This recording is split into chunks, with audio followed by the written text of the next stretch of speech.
Christians brought about a sexual revolution of equality and restraint and so on. It was the best conception of women humanity had ever had. The product of the old Greco-Roman world. You say we're nuts to put that world on a pedestal. Violent, intensely violent, red in tooth and claw.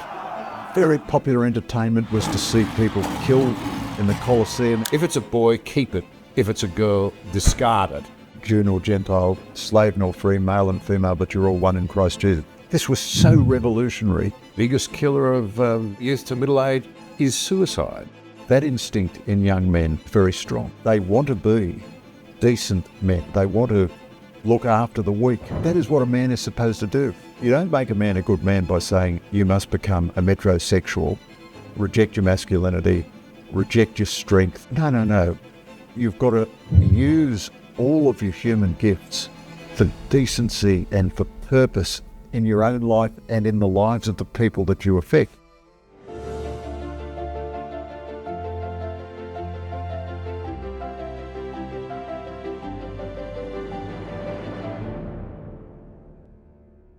Well, my guest today, not for the first time, is an old friend, Greg Sheridan. He's been the Foreign Affairs Editor at The Australian now since about 1992. Given that he's the same age as me, that kind of makes us both mature, I think you'd say. And Greg is a fantastic writer, a great researcher, and he's written a remarkable book. Put it on your list for Christmas presents, How Christians Can Succeed Today. And this is pretty remarkable because it's unbelievably well researched.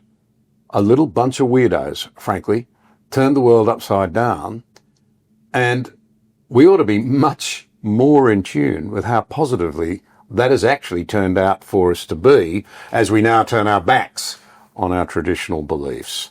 Greg, great to have you with us. Great to be with you, John. Now, I can't help this, but at the risk of sounding boring, I just want to come to how you opened this book. And you said, everywhere you look, you see crisis. Then you say, Christianity has been in continuing statistical decline in Australia, the United States, Britain, across all Western societies. Those societies themselves, far beyond their Christian component, are also in crisis. And we see it everywhere. The news bulletins are full of it. Young people, despair, anxiety, self-harm. Biggest killer of many people in young youth to middle age is suicide in the most prosperous and comfortable societies the world's ever seen. Yeah. There are massive economic problems. There's serious geopolitical dark clouds gathering on the horizon. And you make the point that we have to recognise that as Christianity's retreated, all of these problems have advanced. Yes, I think that's right, John. So you're absolutely right on all aspects there. So in Australia, 18 to 45-year-olds, the chief cause of death is suicide. Friedrich Merz, the Chancellor of Germany, commented the other day, we can no longer afford the welfare state on what we produce. So Germany is a very rich economy, very productive. We can no longer afford the welfare state. That's all the way across Western societies. We just want to give ourselves more and more goodies and benefits, and we're not earning our living. And then geostrategically, we're confronted by Russia, China, North Korea, Iran, very vigorous societies, very dark politics, and we're not making the effort to look after ourselves militarily or strategically. But I think what your question gets at is the deeper crisis. So I've been a political journalist now for nearly 50 years, and I've come to agree with the view absolutely that politics is downstream of culture. But I've also come to agree with the view absolutely that culture is downstream of faith.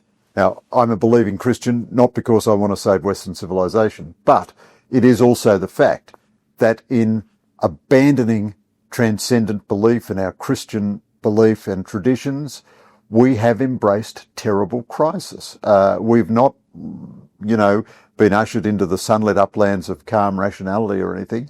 We've gone into terrible superstition, the war of all against all, the search for meaning in politics, which makes politics absolutist and totalitarian in its style and hyper-partisan.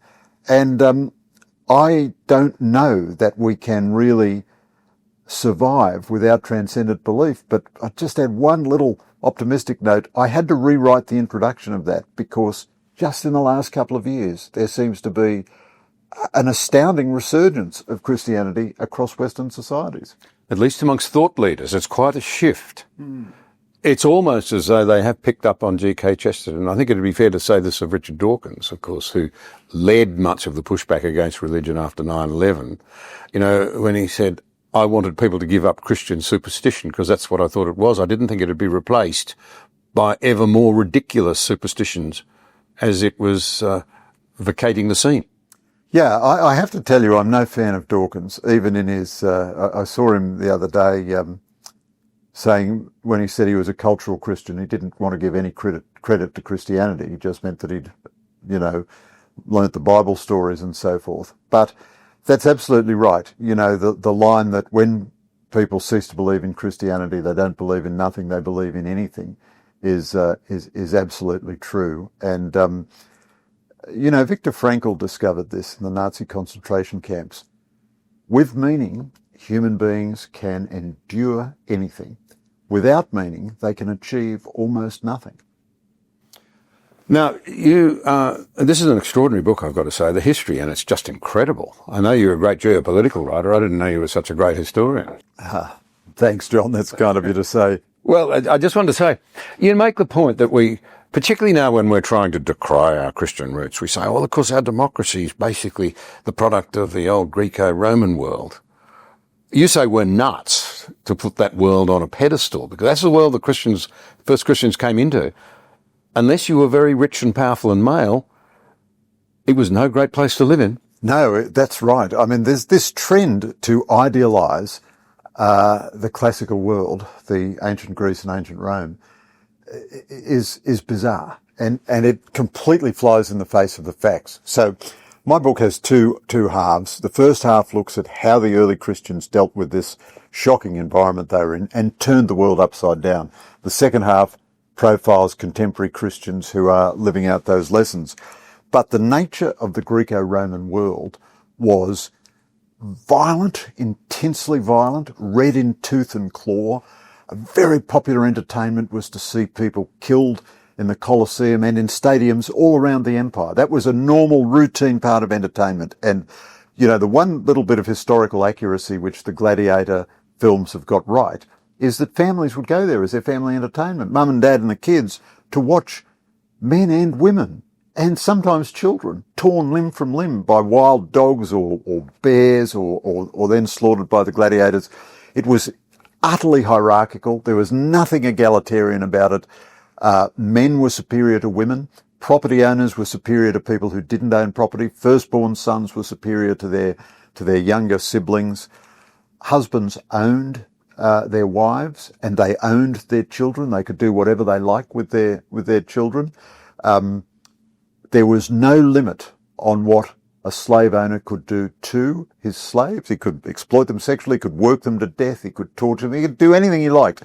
And we know that human beings without limits are very ugly creatures. And routinely, girls suffered infanticide. So infant girls were left out to die. It was very, very few the archaeological records make it clear very few Roman families had more than one daughter. So they might, if they had some money, keep one girl, but they never would keep the second. And they'd just leave them out to die or kill them themselves. Sometimes they'd leave them out to die and they'd be picked up by someone else. After the Christians got established, they would go and rescue the babies left out to die. The average life expectancy was about 25 years of age. Now, the most powerful and wealthy and brilliant people wrote beautiful poetry and so on. And somehow or other, we've projected onto that the idea that this was a classical world of great, just because it wasn't Christian, as it were, in our hostility to Christianity, we've projected on the idea that wasn't that a wonderful time to live in? But it was a terrible time. Some of the material you use is really very confronting. So you say that, you make the point that basically a man owned his wife, owned his children, owned his slaves. So marriage was not typically something of mutual respect and love, but rather one of dominance, and probably a lot of the time, you know, men ignoring their wives. But you do have a letter in here from an officer to his wife, which is expressing quite tender love and affection. Goes on to refer to the baby she was expecting. If it's a boy, keep it. If it's a girl, discard it. Put it outside. It just might be that somebody will pick it up for a slave. Yeah. I mean, that is extraordinary. That is extraordinary, John, but that's typical of the time.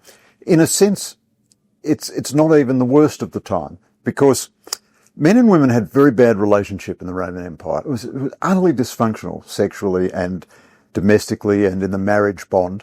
And in the later Roman Empire, there was very low fertility. So men were patronising prostitutes all the time. They didn't have respect and affection for their wives. Wives were alienated from husbands and so on. Husbands held their wives in contempt very often. Now, this Roman soldier is an exception to that. He has a loving relationship with his wife. Much of the letter is a tender letter which you might have read from a digger in World War I, writing back to his wife. He says, "Darling, don't fear that I will ever forget you. I will never forget you. I may be detained in this battle for a while, so don't worry if I don't come home straight away, but know that I am coming home to you as soon as I can." That's very lovely and very sweet. And then, just casually, he says, "Now, if you have a boy, do this, and if you have a girl, discard it." That's just absolutely routine. So they're not an impoverished family. He's an officer, he's a sort of a relatively successful soldier, and they're well established and all the rest of it. But if it's a girl, just leave it out to die. And that was routine and commonplace throughout ancient societies. It was worse in some societies, slightly better in some others, and but very, very commonplace. There was no absolute value given to human life. In another incident, I recount a pregnant woman who's about to be executed in the Colosseum, and the Romans won't execute a pregnant woman. She has to give birth first. This is not a trace of humanity. This is because the unborn child belongs to a man somewhere. It's a property right. It's a property right. So Rome was very not a human being, it's a property right. Absolutely. Rome was very careful about property rights, which often inhered in human beings, slaves and so on. They were seen as property. And so this woman was a slave, so her owner would own her child. If she'd been a married woman, her husband would own her child. So they'll wait until she gives birth in order not to disturb the man's property right, and then they'll execute her quite happily. And bizarrely, somehow or other, I guess echoing the Renaissance when people rediscovered the artworks of the ancient world and the philosophy of the ancient world, that's quite interesting, the Greek philosophers and so on. But even the Greek philosophers whom we idealise, I think it was Aristotle who said, don't think of a slave as a human being. They're just a thinking tool. They're just a little machine, like a hammer or something, which happens to think. And they also regarded, masters doing whatever they like with their slaves as routine. They regarded, people talk about Athenian democracy. That was democracy for male property owners. It wasn't democracy for women, wasn't democracy for slaves, wasn't democracy for foreigners. So into that incredibly hostile world came the first Christians with their message of universalism, human dignity, quality, the nature of humanity relating to God, and so forth. So it's a complete revolution, essentially, from a bunch of weirdos who got off to a hopeless start and should never have become more than an obscure little sect that died out. Absolutely. It's the most amazing thing in history. Now, some friends of mine, in fact, a friend of yours, Simon, said to me when I started on this book, he said, "Now don't attribute all their success to their own agency. Remember that it was God who did it for them." And as a believing Christian, I think that's true. But it's also quite legitimate to analyse them culturally, because being Christians didn't mean they waved a magic wand and everything happened. It was through their own efforts. So after Jesus is executed, even when he comes back to them for 40 days and he's gone a second time, They are still a little group, probably fewer than 1,000, several hundreds, maybe 1,000, but it's of that order. No real money. There were some affluent followers who helped them, but no particular wealth. No senators, nobody in the Roman government, no powerful politicians or landowners or what have you. And they went out intentionally, purposely, to spread the word. They accepted the Great Commission from Christ to go and spread his message to the four ends of the earth. And they were wonderful people to write about. This was so much fun to write this book because all of them were, not all of them, many of them were, they wrote everything down. They wrote letters to each other. They wrote great theology, but they also dealt with all kinds of practical matters, fundraising. If you're living in a community, what do you do with people who are a bit lazy and won't work? You've got to make them work. How do you look after widows and orphans? How do you provide some welfare? So they provided the first welfare for people. Then they didn't want to be martyrs, but there were red lines they wouldn't cross. So they lived with great integrity. They preached according to their audience. They'd dispute with the philosophers in the philosopher's square, and they'd speak more simply to ordinary folk. They'd look within each culture for the good things, because all goodness is God's goodness, all truth is God's truth. And they, in the words of Larry Siddentopper, who I think is the greatest historian I've ever read, they just turned the world upside down. Their universalism, the ancient world so based on hierarchy, and the universalism of the early Christians, there is neither Jew nor Gentile, slave nor free, male and female, but you're all one in Christ Jesus. This was so revolutionary, and it tore the mind apart of the ancient world. And eventually, we now have the world we have because of them. It is extraordinary, isn't it, that just how revolutionary Christian teaching actually was. Think of Jesus rebuking his disciples when they wanted to send the children away. And what does Christ say? He says, better a millstone, which was a death sentence, tied around your neck and be thrown in the deep, than damage one of these little children. So that culture, that would have seemed absurd, would it not?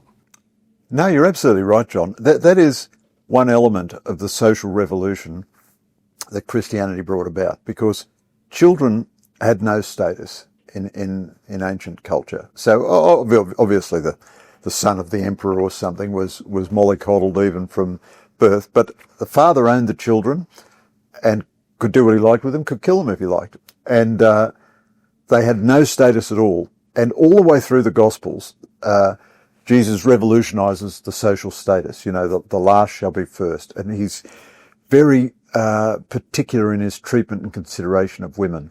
The woman found in adultery. He says, well, okay, you who have never sinned, you cast the first stone. But his statements on children are extraordinary and so powerful. He says, unless you become one of these children, you won't enter into the kingdom of heaven. And so he's saying to proud men who are happy about the property they own and their status and everything, that they have to become like a child. And a child is regarded as nobody in the ancient world.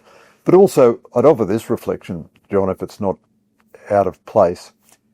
Nothing has been worse than the clerical sexual abuse scandals of the last 50 years. I've never known anything worse about my own church. It's a terrible episode, which the church, I think, has confronted, and, the safety protocols now are fantastic. But Jesus' statements about little children and how you are meant to treat them, as you say, if you corrupt a little child, better you are thrown into the river with a millstone around your neck. And there's another statement where he says, always consider these little children, for their angels are forever speaking with God on their behalf in heaven. So the little children have angels dedicated to them, speaking directly to God. Now, Jesus very seldom tells you anything about the internal workings of heaven, but he is very insistent about children. And it is the stiffest threat that he issues in his entire mission is what happens to you if you mistreat a child. And I think, that was part of the social revolution of Christianity. Interestingly, the pagan world had a very different view of death. You had to live for this life because that's all there was. And you lived much of it in fear of forces seen and unseen, I would have thought. Short, nasty, brutish lives would have been the norm. And you would have feared death. And yet the Christians didn't. And this, you point out in the book, became very significant. Absolutely. So there are a few things where I think the Christians won a tremendous reputation from pagan society. The work they did during plagues, the way they dealt with persecution, and also their conquest of the tyranny of death. So Hilaire Belloc had a lovely phrase. He said that all paganism ends in despair.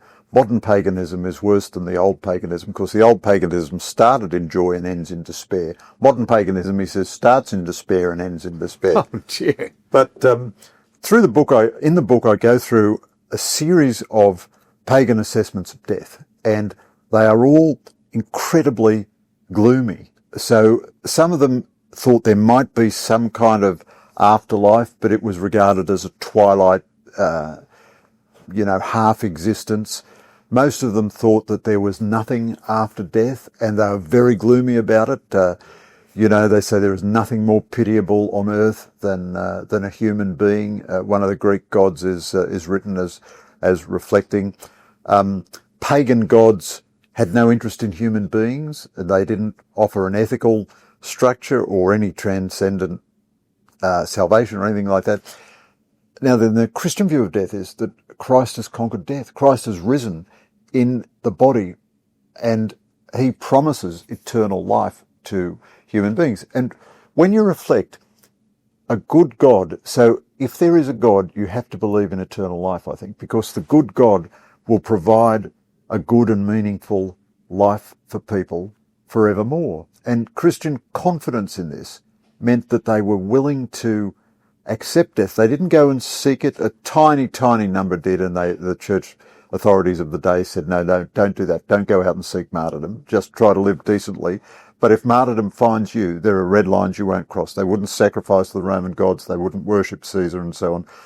And they had this magnificent vision of eternal life, which they fully believed in. And as a result, they could remarkably face death with courage, either death as a result of persecution, death in the normal course of things, or death as a result of the plagues. And again, this gave hope to ordinary folks. So a wealthy, powerful pagan could at least live with wealth and power for their life, but then they still ended up in despair because nothing came after death. But even a Christian slave could live with joy in the hope of eternal life and all the human solidarity that brought with it in the meantime. The early Christians, to use a word that you deploy a bit there, must have been seen as weird. I mean, they were variously described as atheists and cannibals. Absolutely. So they didn't honour a panoply of gods. So they didn't have statues and shrines and, to Odin and Thor and everybody else and Caesar and and the city gods. Romans and Greeks were very promiscuous with their gods. Paul is shocked when he goes to Athens and sees so many shrines to so many different gods. And so Christians were accused initially of being atheists. They had no gods, but of course they had the one God.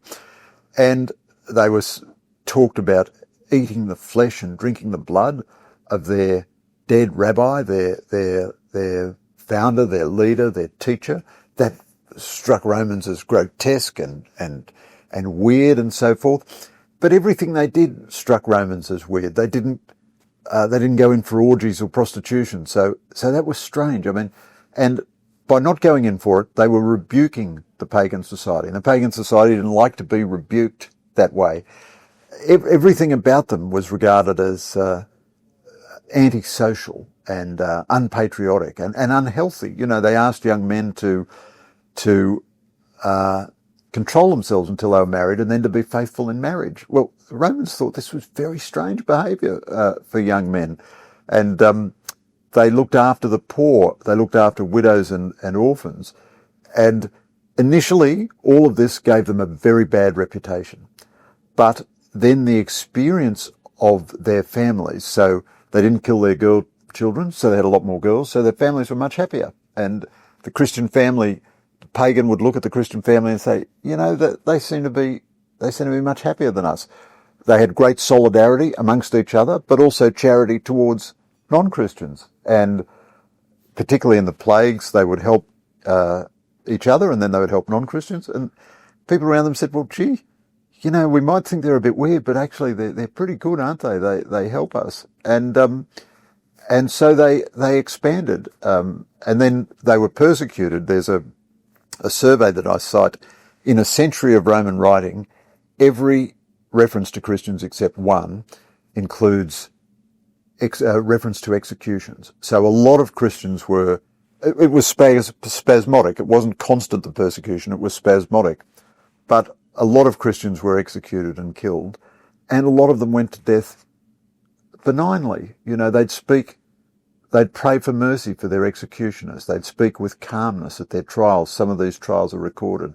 And you don't have to take Christian testimony for this. The famous physician, Galen of Pergamon, he says that they're very strange, these Christians. They practice monogamy, they don't run away in plagues, and they smile in the face of death. And he didn't have any time for the Christians, but he kind of couldn't understand it. And over time, that earned the Christians enormous reputation and many converts, of course. You know, it's often said that those who are deprived of their history can be easily persuaded.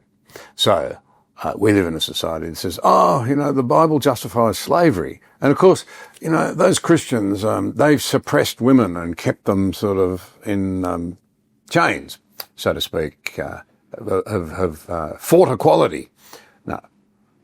No one's claiming that Christians are perfect. You've made that point. But it's a pretty unfair stereotyping. When you read the history aspects of this, in reality, movements to try and free slaves have come from Christian societies, and recognition of women, just as is the case with children, as souls equal in the eyes of heaven, no matter your station, so to speak, are actually the realities of Christianity. Often honoured in the breach, but overwhelmingly over time has taken us to some of the blind assumptions we make today. We think, oh, it was the Enlightenment, or it's human nature. That's what we're naturally like. It's not what we're naturally like. No, indeed. That's absolutely true.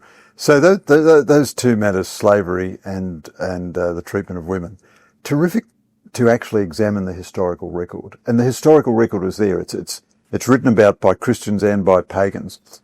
So, you know, there was an episode of The West Wing where Jeb Bartlett says, you know, there's not one condemnation of slavery in the Bible. And, you know, so he's saying how bad Christians were. And if only there had been, Abraham Lincoln would have been in a better position.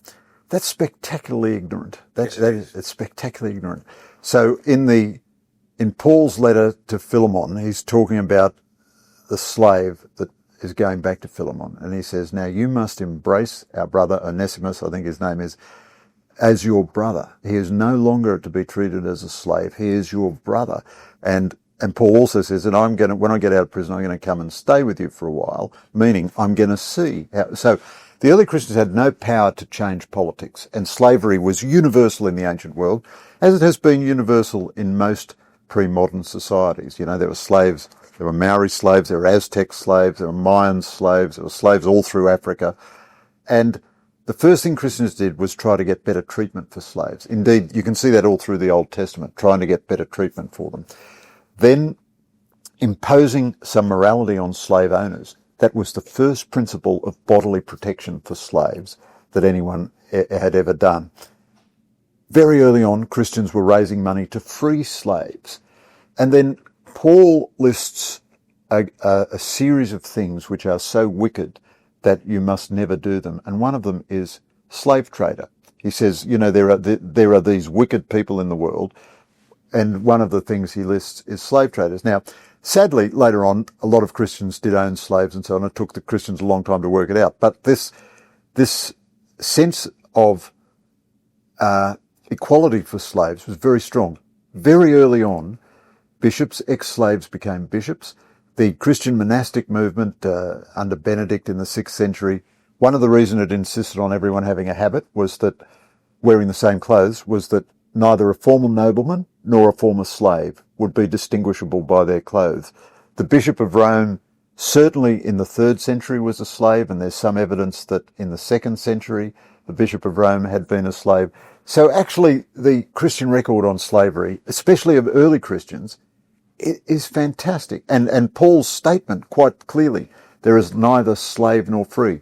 Jesus wiping people's feet, the actions of a slave, suffering crucifixion, the death of a slave, and all the rhetoric about slaves, you must make yourself into the lowest and so on. And then the other question, very briefly, of women, of course, there's overwhelming archaeological evidence that there were many more women than men in the early Christian movement. And the conception of women that Christians offered was completely revolutionary. So marriage was a bond of mutual love. Paul said that the husband must love his wife as much as Christ loved the church. Now we know that Christ went to his death on the cross for the church. So that's the demand of a husband. If necessary, he must go to death for the love of his wife. The father's authority, Christianity is pro-family, but it was not pro the ancient family with this absolute authority and so on. So the father's authority and the husband's authority are also subject to Christ's authority. So they are no longer absolute. So there's a sort of a liberation amongst women. And of course, as soon as there were people devoted to religious life, monks and so on, there were far more women than there were men. In fact, I title a chapter Corinth and the Sexual Revolution, because the Christians brought about a sexual revolution of equality and restraint and so on. It was the best conception of women that humanity had ever had, and of course that's why today we have equal rights and all the rest of it. When Stan Grant and you sat down to talk about the book at your launch, he perceptively started to probe what was so powerful that hitherto timid men and women would risk everything and face death. What drove them to that? And you come to later history. I remember giving a lecture once when I challenged people, what drove William Wilberforce? He really was the father of the anti-slavery movement in the world's superpower of the day, Great Britain. A staggeringly wealthy man, seen as a future Prime Minister, in with all the right social circles, decides to step up for goods and chattels, human beings, called slaves. And he seeks to, over a lifetime, end the trade itself, particularly evil, and then slavery itself. What made him do it? What transformed him? What was so powerful back at the time of the early believers right through to today that people will make these unbelievable sacrifices that are so obviously against what might be called their here and now interests? Well, John, I think you're right to highlight that. And Christianity taught from the earliest times, and the early Christians, the reason I'm so fascinated by the early Christians is that once Jesus was not there any longer, they didn't have Jesus standing beside them. They're like us, except they didn't have any of our advantages. But they had been taught that humanity, that every human being is imago Dei, the image of God, and that the way they treated the most unfortunate or least powerful or most wretched person, they would be judged on that they had to treat that person as though that person were Christ. Benedict is beyond the scope of this book. Benedict, in his monastic rule, he says to the monks, I want you to particularly care for the poor. He said, I don't have to tell you how to care for the rich because obviously you're going to care for them anyway. He's very realistic. He said, you're going to welcome the rich because you hope they'll give you a donation or something. That's obvious. But you must treat a poor person who comes to your monastery as you would treat Christ himself. And now Christians often didn't live up to this, obviously. Being a Christian doesn't exempt you from human evil, the fallen condition, the sins of the flesh, all the rest of it. But that was their ideal. It's very explicit in Christ's words, and they kept trying to implement it. And you see it again and again and again. You know, Mother Teresa devoted herself to the most marginalised people, homeless, poor people, disease-ridden in Calcutta. Christopher Hitchens, one of the New Atheists, wrote a book once damning her because her medical facilities weren't good enough. And I thought to myself when I read it, I thought, well, Christopher, how many poor homeless people in Calcutta have you assisted? You know, Father Damien of Molokai went to Molokai to minister to the lepers, apparently transformed their living conditions. But of course he caught leprosy and died himself. As you say, William Wilberforce, absolutely magnificent. He changed the arc of history with this moral idea that slavery was wrong. And it's inherent in every Christian teaching that slavery is wrong. And if you'd left it to the secular humanists, they'd still be slaves. You know, it was the Christians who... And then the other magnificent sort of historical echo here is that the slaves themselves became Christians. So the African American slaves in the United States identified with the people of Israel, people in exile, and even today African Americans are more likely to be Christian than Caucasian Americans. And they were told, even as slaves, that they were objects of God's love. And so that was liberating for them, and it imposed a discipline on the people who dealt with them to treat them properly and liberate them. And as I say, loads of occasions where Christians behave very badly, but the movement to abolish slavery was a Christian movement. And I should just say, in deference to the commentators, because many of them know their history, I should say William Wilberforce was not alone. He's a man identified with it, but there were many good men and women around him, including very wealthy people, including former slaves, including playwrights and women.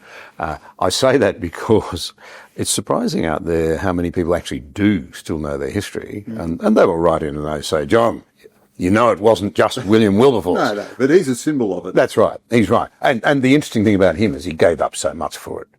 You know, he became an object of ridicule, of absolute cruelty, of barbs, died a hero. That's what often happens because human beings are so mercurial. They love you one minute, they hate you the next. The mob rule that the American founders were so worried about, and rightly so, because it's always a dangerous thing. But, to move on from there, you make the really interesting point that these unusual people turned a pagan culture on its head.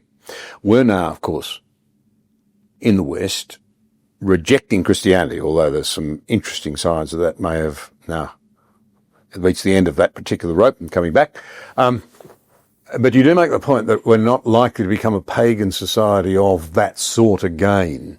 What sort of society are we in danger of becoming if it's not going to be pagan? Well, what is pagan, firstly? How do we understand pagan, and why are we not going back to the sort of pagan world that the early Christians saw? So the first chapter of the book, John, really tries to come to grips with that question. And it's a fascinating question. So paganism is really describes a belief system which rejects a monotheistic and transcendent God of goodness. So the pagan gods live within the physical world, and they are capricious, and if you pay them the right kind of tribute, they might give you a good season on your farm or something like that. They don't care about virtue or villainy, really. They just want tribute. Now, how does that relate to society today? Well, I've long had an analysis that there are kind of, in Christian terms, there are three groups in our society. There's the post-Christians, so people, typically baby boomers, who had the faintest acquaintance with Christianity as kids. Maybe their grandparents went to church or something. It's like they had an inoculation against Christianity. You've got to have a very powerful dose of Christianity now to overcome their immunity. You know, they're hostile to Christianity. They don't like it. They regard it as boring and a source of social evil. And they've propagated that view because they can have controlled so many institutions. Then there are the continuing Christians. They haven't disappeared, and they are still a very sizable proportion of all Western societies. Even the most atheistic Western societies, you might still have 20% of people who go to church every week and so forth, and a higher proportion who believe in Christianity even if they're not churchgoers. But then you have what I think is really the neo-pagan cohort. So people under probably the age of 40 who, unless they've gone to a Christian school, have never encountered the Bible, never read the magnificent writings of Paul, much less Augustine or Dante or any of the great classics, or Aquinas or anyone. About which, sorry to interrupt, about which you need to know a bit because they've massively shaped the world we live in. Absolutely. You cannot possibly understand the society we are unless you understand the Christian tradition. And for 1,500 years, every significant thinker and writer was either Christian or was reacting to Christianity. And so they weren't all Christian. They were very powerful Jewish writers and so forth, but they were operating within a Christian environment, an intellectual Christian environment. So you can't possibly understand those ideas. But under 40 now, you know, if you look at the Christmas movies now, or even ones 10 or 20 years old, Love Actually, or, you know, the Home Alone movies, the last thing they have would be any religious content. There's nothing about Jesus. The same, you know, a movie I often cite, Russell Crowe, a wonderful actor, made a movie about Noah's Ark in which there is no God. It becomes a kind of an environmentalist movement. You know, the dreadful British filmmakers made a movie about Tolkien, who lived and breathed his Christian belief, the author of Lord of the Rings, with almost no reference to his Christian beliefs at all. And this cohort are a kind of a neo-pagan cohort. Now, they have the weaknesses of the old pagans. They're a bit hedonistic. They don't want anyone to interrupt the party and so forth. They're a bit selfish. They lack the transcendent. But also, they have the openness of the old pagans because they're searching for meaning. And they are, they are, in a sense, you know, you say medically, if a population has not had a virus before, you call them medically naive. And in a sense, this group is medically naive to the virus of Christianity. You can go and show them, this is really interesting. This is revolutionary. And of course, they're filled with the innate idealism of youth. They want meaning. They want self-sacrifice. They want heroism in their lives. And we're seeing now tremendous green shoots. Now, you're very familiar with this, but look at the extraordinary appeal Jordan Peterson has had to young men. Look at another figure I profile in that book, Bishop Robert Barron, just tens of millions of internet followers. These new religious groups getting going. The Pentecostals are so active. I profile a sister, the Missionaries of God Love, a new order. They live in poverty. They're absolutely dedicated to contemplative prayer and social action on behalf of the poor. And that, I think there's a sort of a neo-paganism there. But as well as being difficult for Christians, it's a moment of tremendous opportunity. And now we're seeing some fruits of that opportunity. Interestingly, headlines from Axios, from The Spectator UK, Daily Mail, even Pew Forum, are suggesting that the level of religious belief falling off is starting to even out and even pick up. Talking to people just as recently as a couple of days, looking at statistics here in Sydney and Australia. Interestingly, some revival of interest in older people as they stop and think, my spouse has died and maybe I'm not as together as I thought I was, and maybe there was something in what mum and dad believed, so they're coming back to explore it. The thing I notice anecdotally is a number of Generation Zers, if you like, they're the ones born after about 1995, who will literally pull me up in the streets and say, listening to your podcasts, and several times it's come down to, hey, this is a mad world, especially the young men. They will say to me, it seems we live in a world where everybody's a victim unless you're a victim maker, and the victim makers always seem to be young men like me. And I don't think I'm a victim maker, so I'm starting to rethink things. There does seem to be a real change in the air, and as you say, maybe it's this neo-paganism, this sort of blank sheet that is in many people's minds, is contributing to that. Maybe, particularly for young men, you're attacked as toxic simply because you're a young male. I actually think, I'll say it, Wave 3 feminism has set up a war between the sexes. And I think a lot of young men are saying, hey, I mightn't be perfect, but I'm not that bad. Why are you declaring war on me? Why are you automatically assuming I'm some sort of predator? They're also, I think you're right, John. I think your analysis is absolutely right. But also young men are also saying, well how can I be good? And what does it mean to be good? What's it mean to be a decent contributor? I don't want to be a victim maker. That's not me. You know, there was a young bloke killed in the streets of Melbourne a few years ago.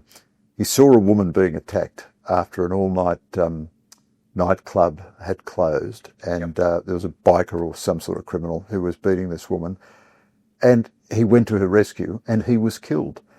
Now, that instinct in young men is very strong. They want to be decent men. They want to look after the weak. That is what a man is supposed to do. You don't make a man a good man by saying you must become a metrosexual, reject your masculinity, reject your strength. No. You've got to use all of your human gifts for decency and for purpose in your own life and in the lives of the people that you affect. It's fascinating. So I have become a bit pro-woman in my researches on Christianity because it seems to me that over 2,000 years, women have just done a bit better than blokes. I hope you don't feel defensive. You're not saying I need to become pro-woman. No. You're such a good person, John. I never would offer you any normative advice. But it's clear that amongst the early Christians, there are a lot more women than men. And the women were more heroic than men. Interesting that, isn't it? Yeah. They were the ones at the cross. Absolutely. At the foot of the cross, the only man was John. But there was a big group of women. The men were missing in action, and they ran away. And the women were there.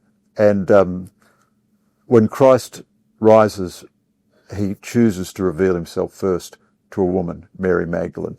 But really, of course, all human beings are called to holiness and goodness.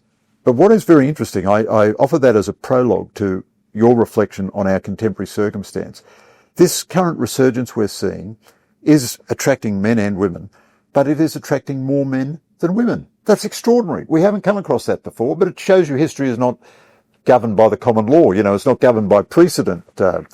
And young men are responding to the messages they're getting from all kinds of mainstream Christian people. I don't want to verbal him, but Kanishka Raphael, the Sydney Anglican Archbishop, tells me that the green shoots and the new shoots and the new life is evident in the Sydney Anglicans. You certainly see it at the Pentecostals. The Catholic Archbishop of Sydney, Anthony Fisher, he's presiding over more people, more young men in his seminary, so that the average age of priests, you think all the priests are old guys, they're all going to die off. The average age of the Sydney Catholic priest is declining as young people come in and recover. Church attendance across the denominations has risen sharply. And it is such a big phenomenon. It is certainly happening amongst intellectuals that you and I know, like Neil Ferguson, have embraced fully Christian belief. They've got off the fence. They're not sort of Christian agnostics anymore. They're Christian believers. And, but it is also happening amongst large numbers of people because it's reflecting statistically. So Pew reports, you know, how many people in the United States identify as Christians, and it had been in the same slow sectoral decline as other Western societies, but starting from a higher base. That decline has stopped. All of a sudden, that's stopped. There was a YouGov poll in Britain, very deep systematic poll, which a few years ago found that, I think this is right, amongst 18 to 24-year-olds, 4% went to church every week.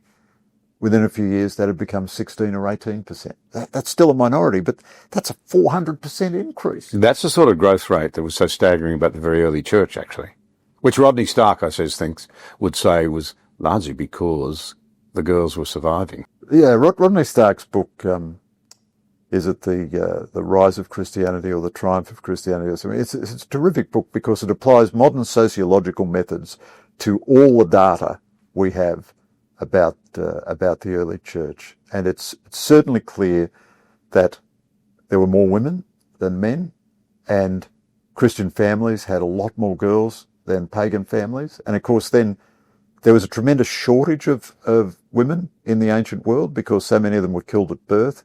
So there was a great imbalance between men and women. So inevitably, a lot of these Christian women married pagan men, and the men converted to Christianity. So it is interesting that at the moment we seem to be having a resurgence amongst young men. Yeah, my theory is that that's because a very significant younger men are thoughtful and more thinking than they're given credit for, and they are saying, hey, how come we're the butt of all the criticism? You know, we've got to find a better way. I do think that's what's driving it. It's actually the ones with the get up and go that are responding. That's what I've noticed. Indeed. There's a gentle challenge to the ones who are sitting there thinking, oh, woe is me. Well, go out and do something about it. Yeah, or all I want to do is have a good time. I mean, or sit in front of a screen. Or sit in front of a screen, or indulge myself. That's so empty in the end. It doesn't take you long to work out how empty that is. But it's almost astounding to me, John, that reality seems to be validating an analysis which I and many others had come to, which is that this new pagan moment offered Christianity a tremendous opportunity as well as a tremendous danger. And, you know, people have been talking about that for 10 years or something, but now it seems to actually be happening. It's still very early, so I caution Christians, let's not count our victories too quickly. Well, that's what you say, how Christians can succeed today. It doesn't say we are succeeding, it's how we can. And I think you and I would agree it would be a very helpful thing for society if we did all learn to love one another again and aspire to be good citizens and put self aside and stop pretending we're up to the task of being God over our own lives. I think that's the cruelest thing you can impose on a child. But I want to shift gears because the second half of the book, contemporary early Christians. Now, you're a writer. Come on. How can you be a contemporary early Christian? But I know what you mean. Let's talk about some of these remarkable people. Here in Australia, the Abdullah family. Oh, what an example they've set us. Yeah, well, Danny and Layla Abdullah are two of the most extraordinary people I've ever met. JC and I spent a day with them at their home, and their story is well known. Three of their kids and a couple of cousins and so on walked out one day from their house with permission of mum and dad, to go down the street and get some ice cream. And a young man, very influenced by alcohol and by drugs, took a corner too fast, went up onto the footpath, ploughed into them, and three of their kids were killed, and the cousin was killed as well. And Danny and Layla have worked through this terrible grief, this almost unimaginable grief for a parent. And within a couple of days, Layla was interviewed on TV, and she said, I can't hate the man who did this. I forgive him. And she said to JC and me as we talked to her, she didn't know where that came from. That's not something that she decided to do in advance. It just came from the Holy Spirit. Now, they may have saved the young guy's life, because being in prison, if you've harmed a child, it's a very dangerous place. And the prisoners accepted the Abdullah's forgiveness. So Really? Yeah, they sort of took the guy off the marked list, you know.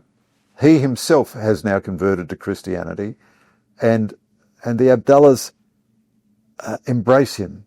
And in my book, I record Danny's extraordinary testimony of he went to the prison to meet the guy, and as soon as he met him, the young fellow was on the floor weeping and saying, I'm sorry, I'm sorry, I'm sorry. And Danny pulled him up by the hand, and he wanted to hug him. Danny told me I wanted to hug him, but I couldn't hug him. But I pulled him up by the hand, and I said to him, well, let's pray together. And then that young guy, he wants to be like Danny. He wants to have what they've got. And he's a good young bloke who had a terrible episode. And Danny, when he was driving home that day from meeting the guy in prison, rang the fellow's mother. And, the guy's parents were in their 70s. He's got another 10 years to do in jail at least. And Danny said to the mother, I've met your son and he's a good young fella. And the mother said, well, thank you for saying that. He is a good boy and I wish the world could see that. And Danny said to me, no mother can unlove her son. And the way that Danny and Layla have forgiven the man, embraced the circumstances that they're in. Now, they are not without pain. You know, this is, they say faith makes things possible, it doesn't make them easy. So they are living with this grief, and every year they have 3 birthdays to celebrate of their missing children. Oh. But Layla, I say in the book, I think she lives in the palm of God's hand. You know, there is just a constant traffic between Danny and Layla and God. And now they've founded a foundation, the I Forgive Foundation, because Christianity is based on forgiveness. So they're trying to live out Christ's example to forgive. And they are extraordinary people. And it's a privilege to, you know, one of the great things about being a writer is you get to knock on people's door and say, please tell me your story, and so on. And it was a privilege to spend time with them, and I think I can say we've become friends, really. And they will achieve great things, and they have achieved great things for Christianity in their lives, but they will always live with this grief. Well, you know, they say time heals the wounds, but the scars remain. And if the scars didn't remain, that would be to make light, really, of those lives that had been lost. You mentioned Neil Ferguson, Neil and Ayan Hersey Ali, his wife.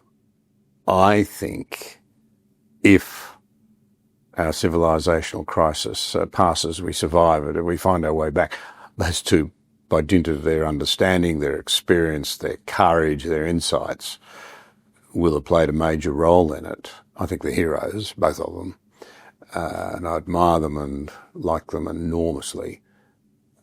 It's an astonishing thing, isn't it, when a man of that standing makes a statement that he has?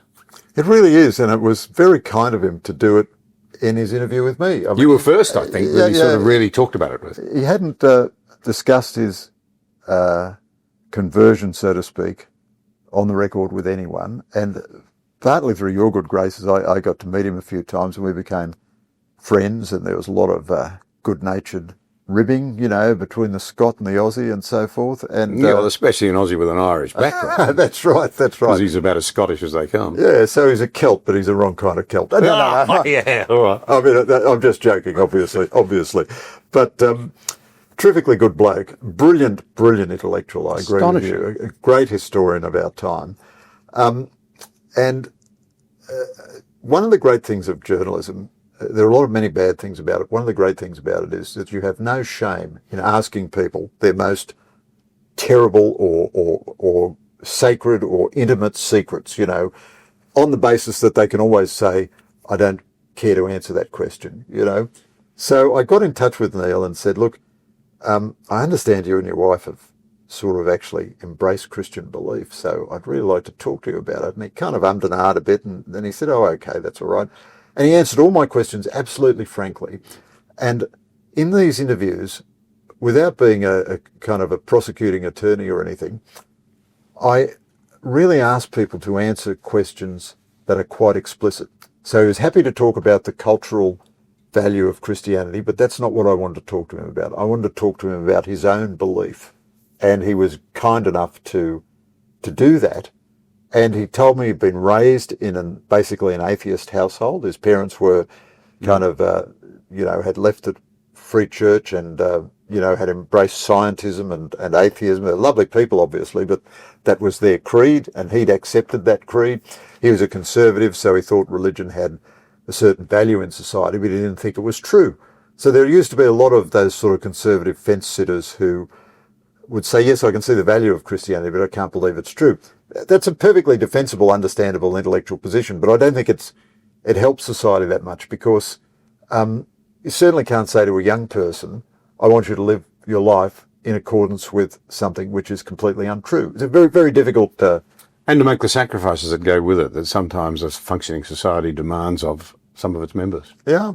So Neil Ferguson, a very interesting example of a movement of intellectuals. So there's a mass movement of Christian rebirth, but there is also really a movement of intellectuals, reminiscent a bit of the 1930s. You know, Graham Greene, Evelyn Waugh, they came from Tolkien, Malcolm Muggeridge. Yeah, so Tolkien was a kind of a cradle Christian, but Lewis was a convert to Christianity and had been an atheist. And so these most powerful Christian intellects, many of them had been atheists. And you're having that happen today. And it's not just amongst conservatives either. David Brooks, who you would say is a sort of a, very moderate centre-left journalist or something. Just as I was interviewing Neil Ferguson, David Brooks wrote a piece in the New York Times about how, he's very proud of his Jewish heritage and everything and loves Judaism, but how he has become a Christian. And so he's a centre-left guy, which I think is perfectly reasonable. There's nothing in Christianity which a normal social democrat would find objectionable. So you're seeing a surge of intellectuals. I had the privilege of interviewing someone who's very controversial and interesting, Jordan Peterson. And Jordan Peterson, a wonderful man, very hard to interview because he's so talkative and fecund, and his mind races off in a million different directions. But I asked him questions in a friendly way, not trying to trap him or anything, but I wanted to say, do you believe Jesus Christ is the Son of God, not as a myth, but really as the Son of God and rose from the dead? And he said yes. And then in a later interview, because his wife had embraced Christianity, but she'd been terribly sick. And I said to him, when your wife was sick, did you pray for her? And he said, yes, I did. Now, if you just believe Christianity as a cultural force, you don't pray to God, So Neil Ferguson, Jordan Peterson, and a swarm of other intellectuals embracing Christianity, and then people are influenced by that. And it's a wonderful thing. It's wonderful for them as individuals. It's great for Christians, and it's good for society because it offers real leadership. Dallas Jenkins, the Chosen, I gather it's been very widely watched. I've only seen a couple of snippets of it. But you talked to him. He couldn't find, as I understand it, commercial backers for the film. But of course it's been, it's been an absolute smash hit. It was crowdfunded and it's returned, I gather, extraordinarily well. Always tells you something when it does well at the box office, so to speak. The phenomenon of The Chosen. So The Chosen, I think, is both effect and cause of what we're seeing. It's so Dallas Jenkins was a lifelong Christian. His father, a very famous Christian author. And he made a Christian film and it bombed. It was, now I think it was a bit better than he claims it was, but in any event, it was a complete dud at the box office. And nobody wanted to finance anything by him ever again. Not a TV series, not a film, nothing at all. He made a little film for his church, about the shepherds who come to witness, Christ's birth. And this was well liked by his church and by people who saw it. And somebody said to him, why don't you use that to crowdfund what you'd like to do, which is make a series about the life of Jesus? So Hollywood certainly wasn't interested in giving him any money. And that was not exactly religious prejudice. They just didn't think a Christian TV series was going to be any good. And he wanted to create a series that was technically so good that you could binge watch it, that you'd enjoy watching it. People who've binge watched, Breaking Bad or something would binge watch this and enjoy it. And he said, okay, well, we'll try to crowdfund it. And he raised $11 million crowdfunding, which is, now, in the scheme of Western civilization, $11 million is not a lot of money, but for one guy to raise that crowdfunding for a completely speculative project, which no one would have predicted was going to be very good. Now, $11 million is not a lot to make a Netflix Hollywood-style TV series, but he made series one of The Chosen. He chose professional actors, but they were not, superstars. It wasn't Brad Pitt or somebody. And it's a very good series. It's very good TV. In the first episode, it's kind of quite normal life that they project. And then you meet the figure of Mary Magdalene, who is possessed by demons, and she's living a kind of a hell on earth, and no one can help her. No one can get rid of the demons. A rabbi tries to expel the demons, and the demons say to him, we're not scared of you. And then Jesus comes onto the scene. It's this most dramatic, magnificent moment. And he expels the demons, and they're gone. And he says to Mary Magdalene, I have called you by name, and you are mine now. Not in any, possessive, wicked way, but she is now connected to the Lord. And it's the combination of the day to day with the dramatic. Then the first series was good, but it was a slow burn because people didn't want to watch a religious series. He told me the religious folks thought it wouldn't be any good and it probably wouldn't be orthodox enough. And the unreligious folks thought a TV series about Jesus, no. Of course, a lot of pious material is not very good. Anyway, it was a slow burn, but it did very, very well. And it generated enough support for him to crowdfund Series 2. It's now into Series 5, and it has been watched by more than 500 million people around the world. And it is a huge success everywhere. It's watched in communist and atheist countries in sort of samizdat versions. You know, people get it online or sneak in an old tape or something. He hasn't tried to make money out of it, so he often allows it to go on sites for free, Amazon TV or something. It used to be on Netflix, doesn't seem to be there now, but it's not very hard to get. You can get it. You can go to the app and get it for free. So he's not trying to make money out of it. He just wants it to be widely seen. It's very good TV. I wouldn't say it's the best TV that I've ever seen in the whole history of my life at the technical level, but it's very, very good. It's intensely watchable. It was fascinating. I said, were you influenced at all by Mel Gibson's The Passion of the Christ? And he said, yes and no. He said, artistically, not, because The Passion of the Christ was extremely intense, concentrated. But it was the same sort of thing. You know, Hollywood wouldn't fund it, so Mel Gibson put up a lot of his own money, and then it became one of the biggest box office hits in the history of movies. But he said there's a moment in The Passion of the Christ where Jesus is making a table and he's talking to his mother. And it's one of the few little normal moments in The Passion of the Christ. And he wanted The Chosen to be a series essentially of those normal moments. Now, it's seen the sale of Bibles increase. On every measure that you can possibly make, The Chosen is not only a runaway wild success, but it's having social impact. You know, young people love it because it's in their idiom. You know, I wish young people would read my books, and I think every human being should read books, and I want them to read books and be influenced. But they live in a visual and digital universe, and so The Chosen speaks to them. And so this is a very good lesson for Christians, and that's why I call him a contemporary early Christian. So he didn't do the things that Christians have done for the last few hundred years or even the last 50 years. He went around the cultural gatekeepers of secular society, raised enough money independently, and then produced the product independently. And then the product was so good that the secular society recognized it. And now it's easier for Christian storytellers to get funding from Hollywood and so on. Now that, you know, some of what they make won't be very good. Some of it will be great. But so he's changed our culture. He's communicated the message directly. It's an extraordinary phenomenon. And who would have, 15 years ago, could anyone have predicted that an independent TV maker would make a series already seen by 500 million people and burgeoning with greater strength? And now they're going to finish with this series, which will be the death and resurrection of Jesus. But then he's got a whole lot of other Bible-based projects that he's going ahead with. Well, Greg, we better not reveal any more of what's on the book or no one will buy it. But I want to give it another plug again. I think it's a very important work. Thanks, You've got that conversational style of writing that I gather journalists look for now. Thanks, John. Well, you do it very well. Thank you. It certainly is what journalists aim for, I think, yeah. It's terrific. So I really commend it. It's something you should have on your bookshelves. And even the opening chapter essentially just unpacks a lot of silly ideas and biases that we've allowed to creep into our culture about where the impetus for real civilization came from.